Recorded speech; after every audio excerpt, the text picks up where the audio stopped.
Email address की जगह पे अपने शहर का नेम लिख दिया है। बेटा email address means email ID आप कह लें, जो भी कह लें। ईमेल आईडी और ईमेल एड्रेस एक ही बात होती है, वैसे कहते हैं ईमेल एड्रेस है। अगर आप आईडी कहना चाहते हैं तो भी मसला नहीं है, कह लें। लेकिन आप ईमेल लिखें और ऐसी ईमेल लिखें जिसका आपके पास पासवर्ड मौजूद है और जो आपके मोबाइल पे, आपके डिवाइस पे खुली हुई है, क्योंकि लिंक फिर आपको जो आएगा वो ईमेल के थ्रू आएगा और उस ईमेल के सिवा आप फिर ज्वाइन नहीं कर पाओगे। आप कॉपी पेस्ट पे ज्वाइन नहीं कर पाओगे। इसलिए आप ईमेल वो लिखें जो आपके पास खुली हुई हो और जिसके थ्रू आपको लिंक आएगा, और जो जिस ईमेल पे लिंक आएगा उसी ईमेल पे डाउनलोड की हुई जूम जो होगी उसके ऊपर आप क्लास अटेंड कर पाओगे, अदरवाइज आप नहीं कर पाओगे। ठीक है, कॉपी पेस्ट वाला सिस्टम खत्म हो जाएगा और वही ईमेल जो होगी वो आपके पास एज अ वाटरमार्क आएगी। और अगर आप वीडियो रिकॉर्ड करके यूट्यूब पे अपलोड करोगे तो हमें पता लगेगा कि किस ईमेल वाले ने ये हरकत की है।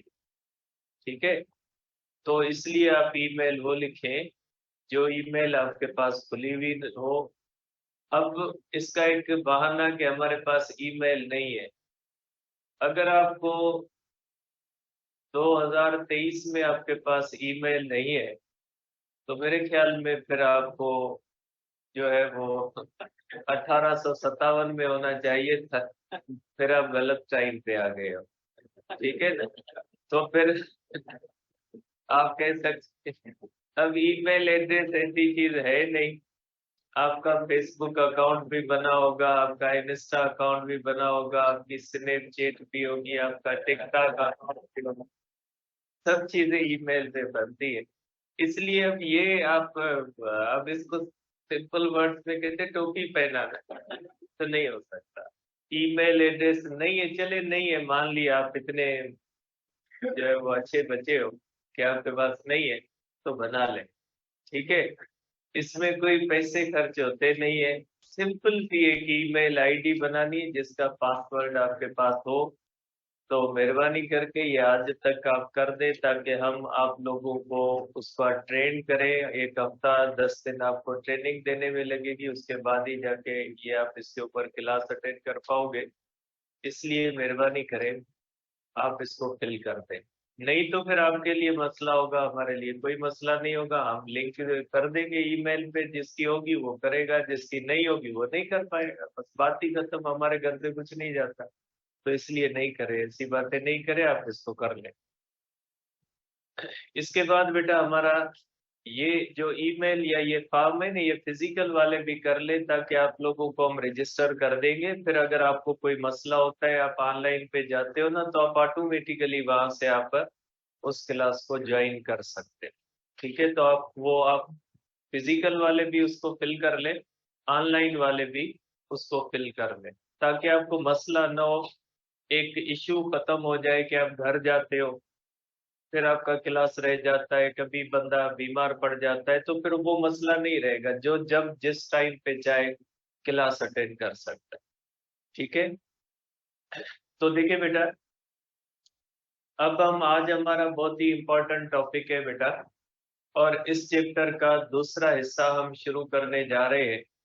पहले हिस्से के अंदर हमने इलेक्ट्रोस्टैटिक फोर्स और इलेक्ट्रिक फील्ड के बारे में, कूलम्स लॉ और इलेक्ट्रिक फील्ड के बारे में पढ़ लिया कि इलेक्ट्रोस्टैटिक फोर्स क्या होती है, इलेक्ट्रिक फील्ड क्या होती है, उसके बारे में हमने पढ़ लिया है बेटा। अब इसके दूसरे हिस्से के अंदर बेटा, इसके दूसरे हिस्से के अंदर हम ये पढ़ेंगे कि इलेक्ट्रिक पोटेंशियल एनर्जी क्या होती है और इलेक्ट्रिक पोटेंशियल क्या होता है। उसके बारे में हम डिस्कस करेंगे कि इलेक्ट्रिक पोटेंशियल एनर्जी क्या है और इलेक्ट्रिक पोटेंशियल क्या होता है बेटा। तो पहले हम डिस्कस करते हैं बेटा इलेक्ट्रिक पोटेंशियल एनर्जी बेटा।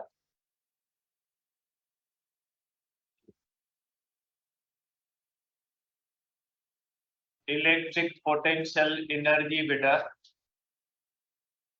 जिसको हम कहते हैं बेटा यू, इसको यू से जाहिर करेंगे इलेक्ट्रिक पोटेंशियल एनर्जी बेटा। देखिए बेटा, पोटेंशियल एनर्जी का कॉन्सेप्ट आपके पास एक पहले भी है, और वो कॉन्सेप्ट ये है कि जब किसी भी मास के ऊपर वर्क किया जाता है अगेंस्ट ग्रेविटी बेटा, जब किसी भी बॉडी को आप जमीन से ऊपर उठाते हो और आप वर्क करते हो अगेंस्ट ग्रेविटी, तो वो आपका वर्क जो होता है वो स्टोर होता है एज एनर्जी, जिस एनर्जी को कहा जाता है ग्रेविटेशनल पोटेंशियल एनर्जी बेटा। ठीक है, अब देखिए ये आप इस तरह से करते हो कि सपोज करें ये अर्थ है बेटा और एक मास एम है।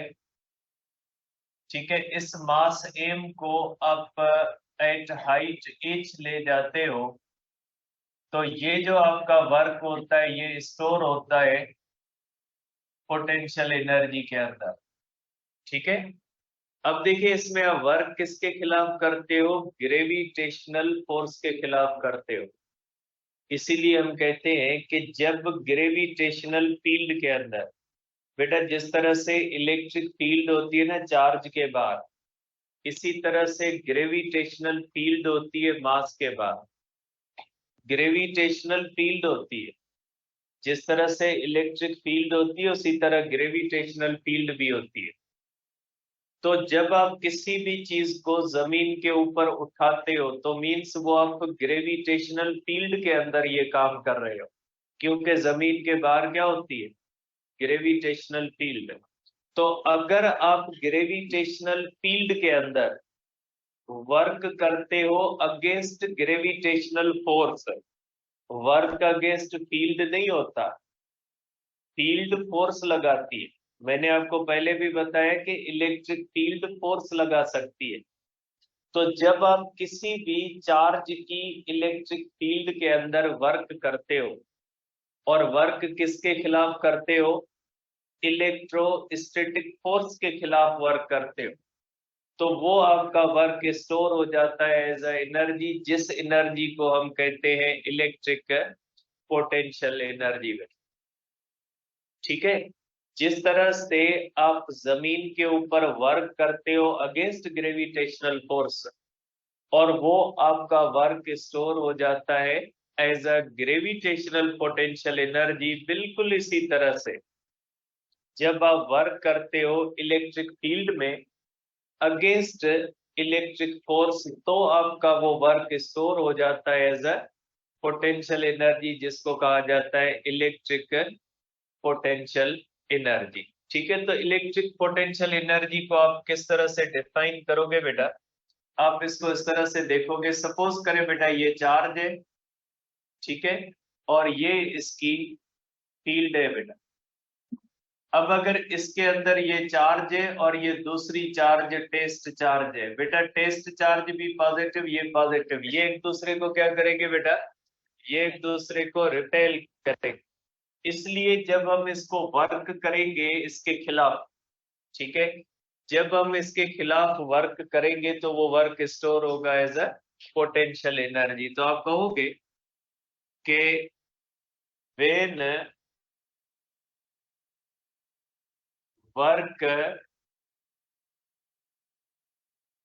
is done against इलेक्ट्रोस्टैटिक या इलेक्ट्रिक फोर्स बेटा इन इलेक्ट्रिक फील्ड, then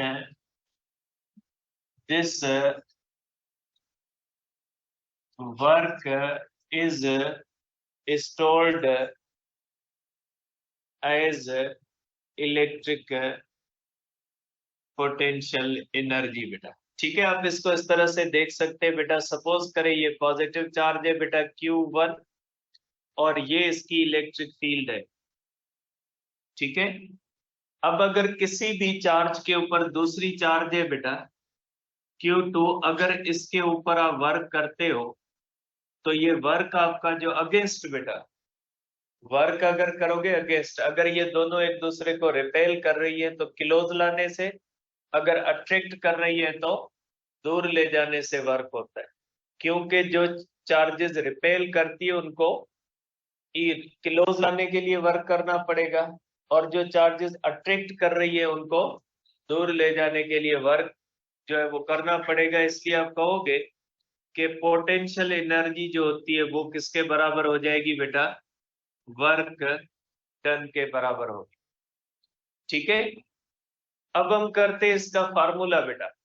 ठीक है, अब इसका हम फार्मूला करते हैं बेटा कि potential energy you of system of charges बेटा। अब इसका फार्मूला हम करते हैं कि अगर हमारे पास दो चार्जेस है तो उनकी पोटेंशियल एनर्जी को हम किस तरह से कैलकुलेट करेंगे बेटा। जैसे आपने ग्रेविटेशनल पोटेंशियल एनर्जी को कैलकुलेट करने के फार्मूले पढ़े हैं कि ग्रेविटेशनल पोटेंशियल एनर्जी को आप कैसे कैलकुलेट करोगे। देखिए बेटा, सपोज करें अगर हमारे पास एक चार्ज है बेटा, ये एक चार्ज बेटा Q1 है प्लस चार्ज है बेटा, और इससे दूर एक बेटा डिस्टेंस इन्फिनिटी पे इसकी इलेक्ट्रिक फील्ड क्या हो जाती है बेटा, जीरो। क्योंकि आपको पता है बेटा किसी भी चार्ज की इलेक्ट्रिक फील्ड कहाँ पे जीरो होती है, इन्फिनिटी पे जीरो होती है। अगर दूसरी चार्ज इन्फिनिटी पे पड़ी है बेटा तो इसके अंदर पोटेंशियल एनर्जी होगी या नहीं होगी बेटा। अगर एक चार्ज से दूसरी चार्ज इनफाइनाइट डिस्टेंस पे है बेटा, तो पहले ये तय कर ले कि इसके अंदर पोटेंशियल एनर्जी होगी या नहीं होगी। बेटा पोटेंशियल एनर्जी की वजह क्या होती है, इलेक्ट्रिक फील्ड। अगर कोई चार्ज इलेक्ट्रिक फील्ड के अंदर होगी तो पोटेंशियल एनर्जी होगी। जैसे अगर कोई मास जमीन की ग्रेविटेशनल फील्ड के अंदर होगा तो उसके अंदर पोटेंशियल एनर्जी होगी। अगर कोई मास ग्रेविटेशनल फील्ड से बाहर निकल जाए तो उसके अंदर तो पोटेंशियल एनर्जी नहीं होगी, क्योंकि पोटेंशियल एनर्जी किस वजह से होती है, फील्ड की वजह से होती है। अगर एक चार्ज से दूसरी चार्ज इन्फिनिटी पे है बेटा, तो उनके दरमियान न अट्रैक्शन होगी न रिपल्शन। जब अट्रैक्शन और रिपल्शन ही नहीं होगी तो उनके दरमियान पोटेंशियल एनर्जी नहीं होगी। जैसे अगर एक मास दूसरे मास को अट्रैक्ट कर रहा है तब तक उनके दरमियान पोटेंशियल एनर्जी होती है। जब उनके दरमियान अट्रैक्शन ही खत्म हो जाएगी तो पोटेंशियल एनर्जी क्या होगी, जीरो। मून है बेटा, मून और अर्थ के दरमियान अट्रैक्शन है, तो इसीलिए हम कहते हैं कि मून के अंदर पोटेंशियल एनर्जी है। क्योंकि मून किसके अंदर रिवॉल्व कर रहा है, ग्रेविटेशनल फील्ड के अंदर रिवॉल्व कर रहा है। अर्थ के अंदर पोटेंशियल एनर्जी है, किस वजह से, सन की वजह से, क्योंकि वो सन की ग्रेविटी में रिवॉल्व कर रही है। तो बेटा जो कोई भी मास जब किसी भी फील्ड ग्रेविटेशनल फील्ड के अंदर है तब तक उस मास के अंदर पोटेंशियल एनर्जी होगी। इसी तरह से अगर एक चार्ज की फील्ड में दूसरी चार्ज है तो उस दूसरी चार्ज के पास पोटेंशियल एनर्जी होगी, क्योंकि वो दोनों चार्जेस या एक दूसरे को अट्रैक्ट कर रही होंगी या रिपेल कर रही होंगी। लेकिन अगर एक चार्ज से दूसरी चार्ज इन्फिनिटी पे चली जाती है तो इन्फिनिटी पे इलेक्ट्रिक फील्ड ही जीरो हो जाती है, तो पोटेंशियल एनर्जी क्या हो जाएगी बेटा, जीरो। तो आप कहोगे कि यहाँ पे इसकी पोटेंशियल एनर्जी क्या हो जाएगी बेटा, जीरो। अब अगर इसी चार्ज को हम ले आते हैं बेटा इस तरह से, अगर इसी चार्ज को हम आगे ले आते हैं बेटा, ठीक है, ये चार्ज जो बेटा Q2 है, अगर इस चार्ज Q2 को इन्फिनिटी से हम आगे ले आते हैं बेटा, अगर इसको इन्फिनिटी से हम क्लोज ले आएंगे, जैसे क्लोज ले आएंगे तो ये किसके अंदर आ जाएगी बेटा, फील्ड के अंदर आ जाएगी। और फील्ड के अंदर जैसे आएगी तो ये चार्ज क्या करेगी, रिपेल करेगी। और आपको क्या करना पड़ेगा, वर्क करना पड़ेगा। और जो आप वर्क करोगे वो किस में स्टोर होता जाएगा, पोटेंशियल एनर्जी में। अगर आप वर्क करते जाओगे, जितना इन दोनों को ज्यादा किलोज ले आते जाओगे, तो पोटेंशियल एनर्जी क्या होती जाएगी, बढ़ती जाएगी। ठीक है, तो ये बात ध्यान में रखिएगा कि अगर किसी भी चार्ज को आप अगेंस्ट इलेक्ट्रिक फोर्स, बेटा अगेंस्ट फील्ड नहीं कहेंगे, वर्क अगेंस्ट फील्ड नहीं होता, वर्क अगेंस्ट फोर्स होता है, क्योंकि वर्क का ताल्लुक फोर्स के साथ होता है। ठीक, तो अगर किसी भी चार्ज को इन्फिनिटी से आप सपोज करें इस पॉइंट पे ले आए बेटा, अब इन दोनों चार्जेस के दरमियान बाकी डिस्टेंस डी है और ये पॉइंट पी है। अगर किसी भी चार्ज को इन्फिनिटी से आप इलेक्ट्रिक फील्ड में पॉइंट पी तक ले आए, तो आपने जितना भी वर्क किया वो किसमें स्टोर हो जाएगा, पोटेंशियल एनर्जी। अब ये पोटेंशियल एनर्जी किसके बराबर होगी, उसका फार्मूला आपके बुक में नहीं दिया हुआ, डिटेल्स दी गई है, फार्मूला नहीं दिया गया, मैं फार्मूला भी लिख देता हूं बेटा। ठीक है, तो आप कहोगे बेटा कि when charge is moved from infinity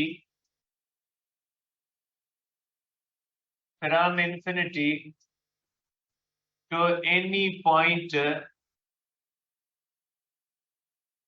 P in electric field E, then potential energy is equal to work बेटा। और ये पोटेंशियल एनर्जी का जो वर्क होता है बेटा, ये हो जाएगा के Q1 Q2 अपॉन डी। बेटा ये फार्मूला लगेगा, आर कर ले डी कर ले, मसला नहीं है। मैंने यहाँ पे दोनों के दरमियान डी लिखा है इसलिए मैंने डी कर दिया, अगर आप दोनों के दरमियान आर लिखे तो भले आर कर। ये पोटेंशियल एनर्जी का फार्मूला है। अगर आपके पास दो चार्जेस है, अगर आपके पास दो चार्जेस है बेटा, तो उनकी पोटेंशियल एनर्जी कितनी, आप सिंपली ये फार्मूला लगा सकते हो। डी का मकसद क्या होता है, डी का मकसद है जो डिस्टेंस अभी चार्जेस के दरमियान है, वो डिस्टेंस नहीं जो आप मूव करवा के है, वो नहीं, वो डिस्टेंस जो अभी रिमेनिंग है, जो चार्जेस के दरमियान जो डिस्टेंस है ना डी, वो डिस्टेंस है, वो डिस्टेंस नहीं है जो आप उसको मूव करवा के आए। ठीक है, तो ये बात समझ गए बेटा। तो मीन्स जब किसी भी चार्ज के ऊपर वर्क किया जाता है इलेक्ट्रिक फील्ड के अंदर, तो वो वर्क जो होता है वो स्टोर होता है एज अ पोटेंशियल एनर्जी। ठीक है, एज अ एनर्जी, ऐसी एनर्जी को हम क्या कहते हैं बेटा, इलेक्ट्रिक पोटेंशियल एनर्जी। और इलेक्ट्रिक पोटेंशियल एनर्जी किसके बराबर होती है, वर्क के बराबर होती है। अगर ज्यादा वर्क होगा तो ज्यादा होगी, अगर कम वर्क होगा तो कम होगी। ठीक बेटा, अब आप इसके बारे में फिर क्या कह सकते हैं बेटा, आप ये भी कह सकते हैं कि वर्क अगेंस्ट इलेक्ट्रिक फोर्स। बेटा इलेक्ट्रिक फोर्स और इलेक्ट्रोस्टैटिक फोर्स सेम बात है, कोई अलग नहीं है। कि फिर आप पूछो ये इलेक्ट्रिक फोर्स और इलेक्ट्रिक स्टैटिक में क्या फर्क है बेटा, कोई फर्क नहीं है, ये छोटा वर्ड है वो बड़ा वर्ड है बेटा। खिलो चला, देखिए work against electric force is stored as potential energy, therefore electric force बेटा, electric force is conservative force बेटा। क्योंकि बेटा ऐसी फोर्स जिसके खिलाफ किया हुआ वर्क स्टोर होता है एज अ पोटेंशियल एनर्जी, ऐसी फोर्स या इलास्टिक हो सकती है या बेटा जो ये हो सकती है हमारे पास कंजर्वेटिव हो सकती है। ग्रेविटेशनल फोर्स कंजर्वेटिव है क्योंकि ग्रेविटी के खिलाफ किया वर्क इस पे डिपेंड करता है बेटा, स्टोर होता है as a potential energy. Electrostatic force के खिलाफ किया हुआ वर्क स्टोर हो जाता है एज अ पोटेंशियल एनर्जी, इसलिए हम कहेंगे इलेक्ट्रोस्टैटिक फोर्स कौन सी है बेटा, कंजर्वेटिव फोर्स है बेटा। अब बेटा अगर दो चार्जेस है, इनके दरमियान जो पोटेंशियल एनर्जी होती है बेटा, potential energy, electric potential energy बेटा, potential energy electric, is a scalar quantity.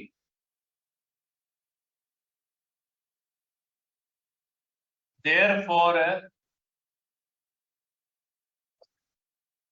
अब इसकी दो कंडीशन है। पहली कंडीशन कौन सी है? In case of two like charges बेटा, अगर दो लाइक चार्जेस है, सपोज करें हमारे पास दो पॉजिटिव चार्जेस हैं, इनके दरमियान डिस्टेंस d है, या दो नेगेटिव चार्जेस है बेटा, इनके दरमियान डिस्टेंस d है बेटा। डिस्टेंस सेंटर टू सेंटर लिया जाएगा तो इनकी पोटेंशियल एनर्जी हो जाएगी बेटा, इसमें कैलकुलेशन में साइन इस्तेमाल करेंगे बेटा, Q1 Q2 Q1 बेटा और Q2 बेटा, ठीक, plus Q1 plus Q2 upon D बेटा। तो पोटेंशियल एनर्जी क्या हो जाएगी बेटा, प्लस के Q1 Q2 अपॉन डी हो जाएगी, ठीक। या आप इसको इस तरह भी लिख सकते हैं, खाली लिख दें तो भी पॉजिटिव ही माना जाएगा बेटा, अपॉन डी। ये हो जाएगी इक्वेशन आपकी बात। और इसके अंदर क्या करोगे बेटा, के minus Q1 minus Q2 upon D बेटा। तो इसकी भी हो जाएगी बेटा plus Q1 Q2 upon D बेटा। ये प्लस इसलिए आया, माइनस इंटू माइनस क्या हो जाएगा बेटा, प्लस हो जाएगा। ये हो जाएगा बेटा प्लस Q1 Q2 अपॉन बेटा, ये हो जाएगा हमारे पास डी। ये हो जाएगी इक्वेशन 2 बेटा। देखें दोनों की पॉजिटिव होती है बेटा, अगर आप देखें तो बेटा दोनों की पॉजिटिव होती है जो है वो पोटेंशियल एनर्जी बेटा। अगर दो एक जैसी चार्जेस होती हैं, चाहे वो दोनों पॉजिटिव हो चाहे दोनों नेगेटिव हो, उनकी अगर पोटेंशियल एनर्जी कैलकुलेट करोगे तो पॉजिटिव आया। पॉजिटिव का क्या मतलब बेटा, पॉजिटिव का मतलब है कि दोनों चार्जेस को अगर आप किलोज ले आओगे, उन दोनों चार्जेस के दरमियान जितना डिस्टेंस कम करोगे तो बेटा पोटेंशियल एनर्जी इंक्रीज होगी। यहाँ पे पॉजिटिव का मकसद, क्योंकि दो एक जैसी चार्जेस एक दूसरे को रिपेल करेगी, और आप जब उनको क्लोज करोगे तो work done by external agency होगा, और पोटेंशियल एनर्जी को इंक्रीज हमेशा एक्सटर्नल एजेंसी करती है। जैसे अगर ग्रेविटी है, इस पेन को जब मैं एक पॉइंट से दूसरी पॉइंट पे ले जाऊंगा तो ये वर्क मेरा एक्सटर्नल एजेंसी, और मेरी एक्सटर्नल एजेंसी का वर्क जो होता है वो पोटेंशियल एनर्जी को क्या करता है, इंक्रीज करता है। जबकि वर्क डन बाय ग्रेविटी क्या करती है, पोटेंशियल एनर्जी को डिक्रीज करती है। इसी तरह से work done against force by external agency, वो पोटेंशियल एनर्जी को क्या करती है, increase.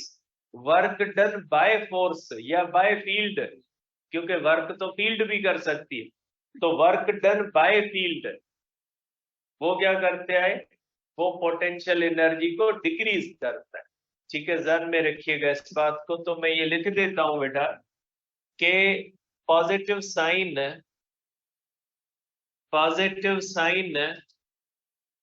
indicates that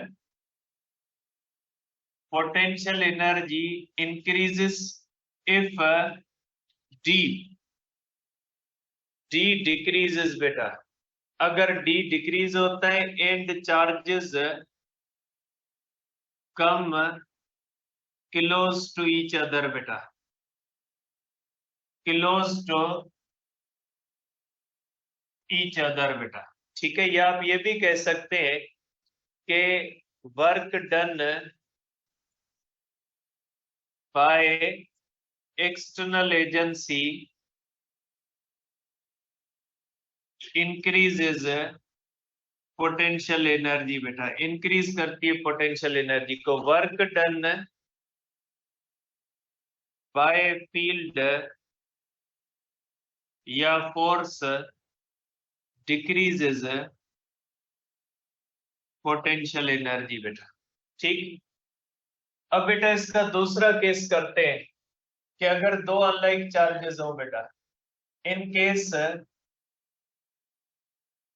of to और मोर हो जाए बेटा, जरूरी नहीं मैंने टू लिखा है आप टू ही समझो, थ्री हो सकती है, फोर हो सकती है, फाइव हो सकती है, टू अनलाइक चार्जेस बेटा, अगर अनलाइक चार्जेस हो बेटा तो आप उनके दरमियान बेटा, जैसे ये पॉजिटिव चार्ज होती है Q1 और ये चार्ज बेटा नेगेटिव होती है Q2 और इनके दरमियान डिस्टेंस D है बेटा, तो इनके दरमियान पोटेंशियल एनर्जी कितनी हो जाएगी बेटा, K माइनस Q1 बेटा plus Q1 minus Q2 upon D बेटा, क्या हो जाएगा, equal to minus Q1 Q2 upon D। इसका जवाब आंसर बेटा निगेटिव आता है। कैलकुलेशन के अंदर बेटा ये स्केलर क्वांटिटी है, स्केलर क्वांटिटी के अंदर जब आप Q रखते हो तो उसकी साइन डालते हो, उसके अंदर फ्लक्स के अंदर भी साइन डालते हैं, अगर फ्लक्स की कैलकुलेशन करते हो ना तो भी साइन डालते हो, क्योंकि फ्लक्स भी क्या होता है, स्केलर। अब फ्लक्स का जवाब निगेटिव आए तो क्या मतलब, इसका मकसद है फ्लक्स इनवर्ट है, और अगर फ्लक्स का जवाब पॉजिटिव आए इसका मकसद क्या है, आउटवर्ड है।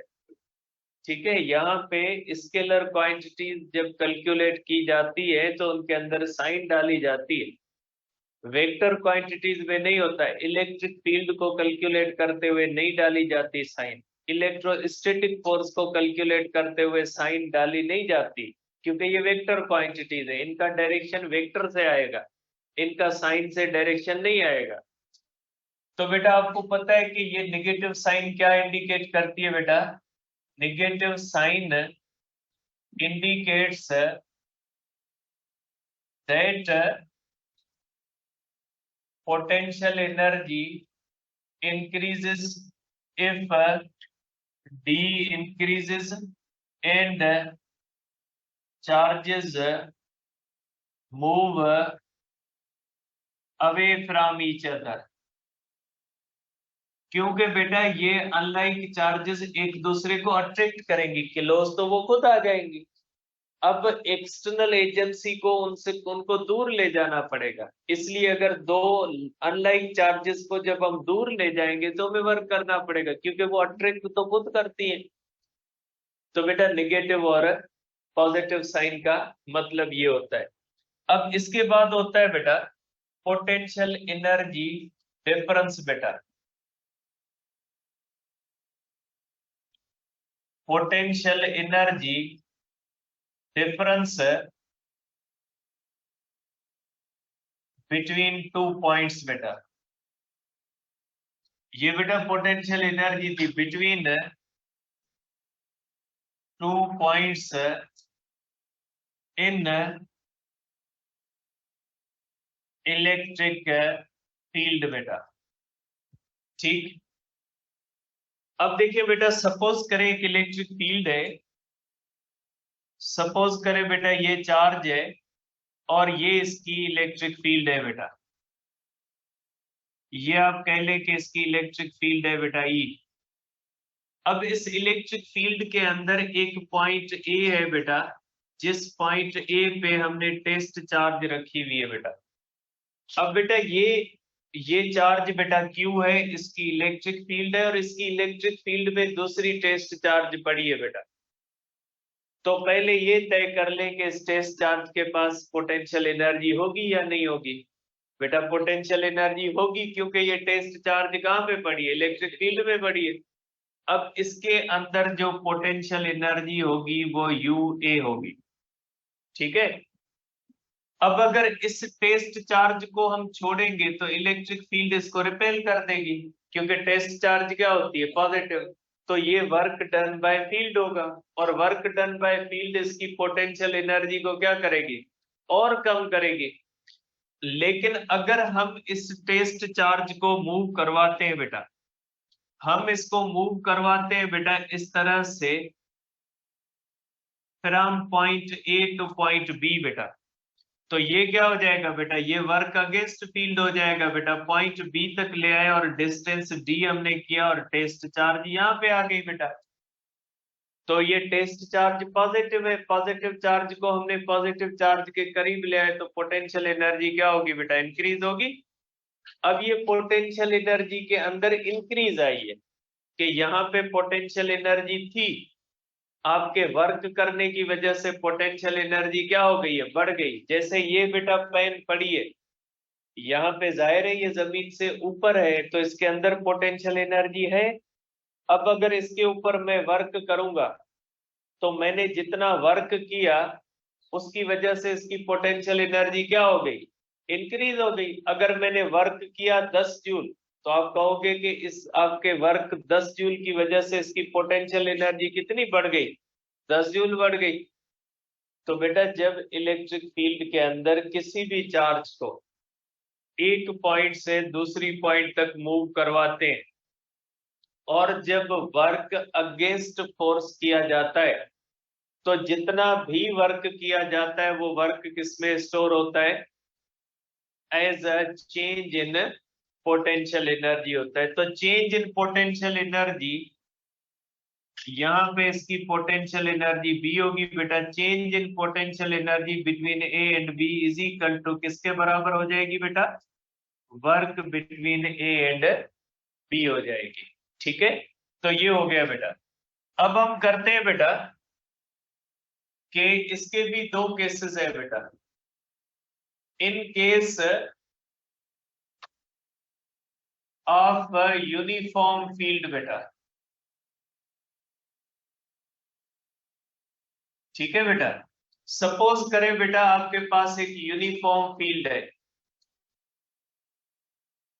इस तरह से एक प्लेट है बेटा और उस प्लेट की ये फील्ड यूनिफॉर्म है बेटा।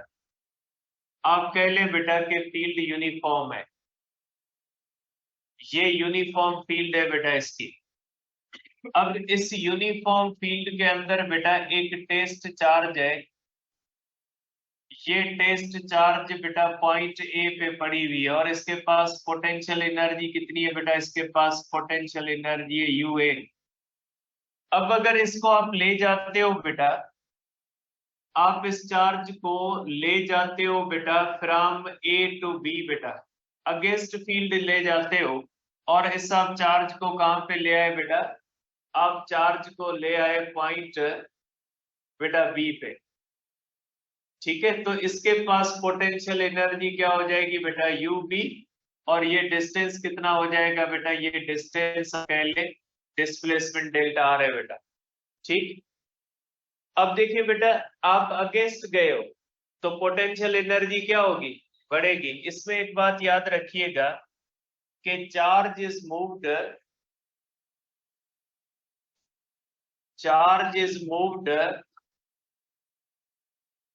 विथ यूनिफॉर्म वेलोसिटी बेटा। बेटा चार्ज को यूनिफॉर्म वेलोसिटी से मूव किया गया है फ्रॉम ए टू बी, और जब ए टू बी हो जाएगा तो इसके अंदर बेटा अप्लाइड फोर्स आपकी हो जाएगी is equal to E into Q बेटा। क्योंकि आपको पता है बेटा ई इज इक्वल टू हो जाएगा फोर्स पर यूनिट चार्ज, तो यहां से आ जाएगा force is equal to E into Q. क्या आपने चार्ज को मूव करवाया है फ्रॉम ए टू बी और आपने यूनिफॉर्म वेलोसिटी से मूव करवाया। जब आप यूनिफॉर्म वेलोसिटी से मूव करवाते हो तो इलेक्ट्रिक फील्ड की फोर्स और अप्लाइड फोर्स बराबर आप कर सकते हैं। जैसे आप ग्रेविटी के अंदर यूनिफॉर्म वेलोसिटी से मूव करवाते हो तो अप्लाइड फोर्स किसके बराबर करते हो, वेट के। इसी तरह से जब आप इलेक्ट्रिक फील्ड के अंदर मूव करवाते हो यूनिफॉर्म वेलोसिटी से तो अप्लाइड फोर्स किसके बराबर करोगे, इलेक्ट्रिक फील्ड की फोर्स, और इलेक्ट्रिक फील्ड की फोर्स किसके बराबर होती है, ई इंटू क्यू होती है। ठीक है, तो ये याद रखिएगा। और ये work done by constant force हो जाएगा क्योंकि ए से लेकर बी तक फील्ड यूनिफॉर्म है, और जब फील्ड यूनिफॉर्म होती है तो वर्क डन बाय क्या हो जाता है, कांस्टेंट फोर्स। ठीक है, आप कहोगे as field is uniform therefore work from A to B is work done by constant force। ठीक है, तो बेटा ये आप कह सकते हैं, इसका वर्क आप कर सकते हैं बेटा, work from A to B is equal to बेटा, अब आप फार्मूला लगा सकते हैं बेटा, इफ डॉट एस कर सकते हैं, क्योंकि ये work done by constant force का है, वेरिएबल के लिए नहीं लगा सकते। और फोर्स इसके अंदर कौन सी हो जाएगी, ई इंटू क्यू इंटू क्या हो जाएगा बेटा, डेल्टा आर बेटा, ये आ जाएगा।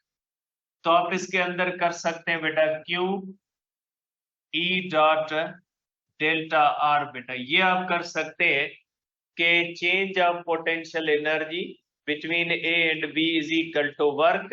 तो आप कर सकते हैं change between A and B is equal to Q E dot delta R बेटा, ये फार्मूला आ जाएगा। लेकिन ये फार्मूला तब यूज होगा जब work done by constant force होगा। तो आप लिख सकते हैं कि change of potential energy is equal to Q E dot delta r is applied when field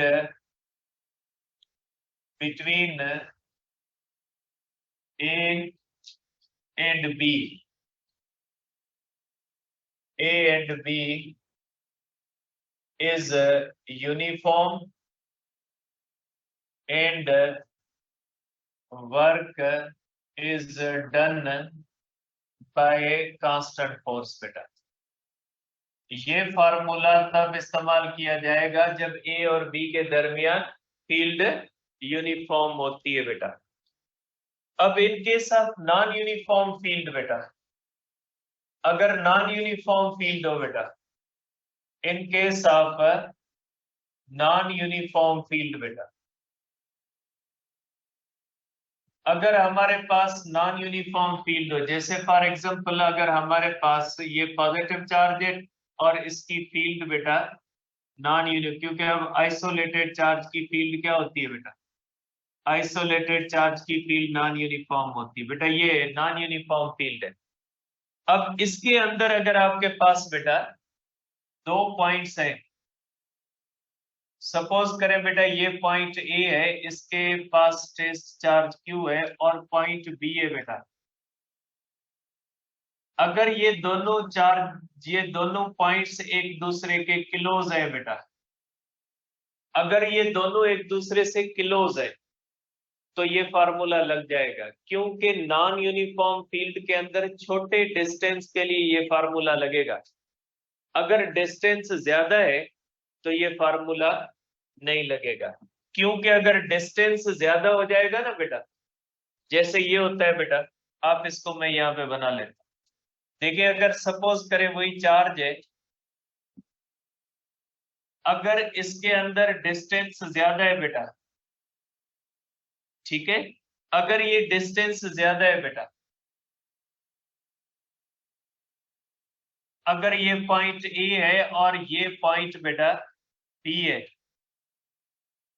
अब इनके दरमियान डिस्टेंस अगर ज्यादा है बेटा, तो यहाँ पे इलेक्ट्रिक फील्ड वीक होगी और यहाँ पे इलेक्ट्रिक फील्ड क्या होगी, स्ट्रॉन्ग। फिर फोर्स एक जैसी नहीं लगेगी और ये work done by variable force हो जाएगा। और work done by variable force को आप इस फार्मूले से कैलकुलेट नहीं करते, क्योंकि मैंने ये फार्मूला किस बुनियाद पे बनाया है, work done by constant force की बुनियाद पे। और जब फील्ड नॉन यूनिफॉर्म होगी और दो पॉइंट्स के दरमियान डिस्टेंस ज्यादा हो जाएगा तो फिर फोर्स यूनिफॉर्म नहीं रहेगी। जब फोर्स यूनिफॉर्म नहीं रहेगी तो आप ये फार्मूला नहीं लगा सकते, क्योंकि ये फार्मूला किस बुनियाद पे ड्राइव्ड है, work done by constant force की बुनियाद पे ड्राइव्ड है। ठीक है, तो आप कहोगे कि आप लिख सकते हैं कि delta U A B is equal to Q E dot delta r is used when points are close to each other। ठीक है, delta U between A B is equal to q e dot delta r can not be used if points are far apart from each other। जब ये एक दूसरे से बहुत दूर होती है तो ये फार्मूला नहीं लग सकता, क्योंकि फिर वर्क डन बाय क्या हो जाता है बेटा, work done by variable force. जबकि ये फार्मूला ड्राइव्ड ही किस फार्मूले से, work done by constant force. ठीक है बेटा। अब ये जो वर्क होता है बेटा, अगर आप इसको इस तरह से कहें बेटा, ये जो वर्क होता है ये वर्क इंडिपेंडेंट ऑफ पाथ होता है बेटा। ये जो वर्क है बेटा, इलेक्ट्रिक फील्ड के अंदर जो वर्क होता है वो इंडिपेंडेंट ऑफ पाथ होता है। क्यों बेटा? क्योंकि ये work done against conservative force होता है। जैसे work done against gravity conservative होता है ना, वो पाथ इंडिपेंडेंट होता है। वो सिर्फ किस पे डिपेंड करता है, इनिशियल और फाइनल पॉइंट पे डिपेंड करता है। ठीक है, तो आप इसके अंदर लिख सकते हैं बेटा कि नोट के work done in E is independent of path, independent of path है and depends upon initial and final position बेटा। ठीक है, जैसे फॉर एग्जांपल बेटा ये चार्ज है, इसमें दो पॉइंट्स हैं बेटा, ये पॉइंट ए है और ये पॉइंट बी है।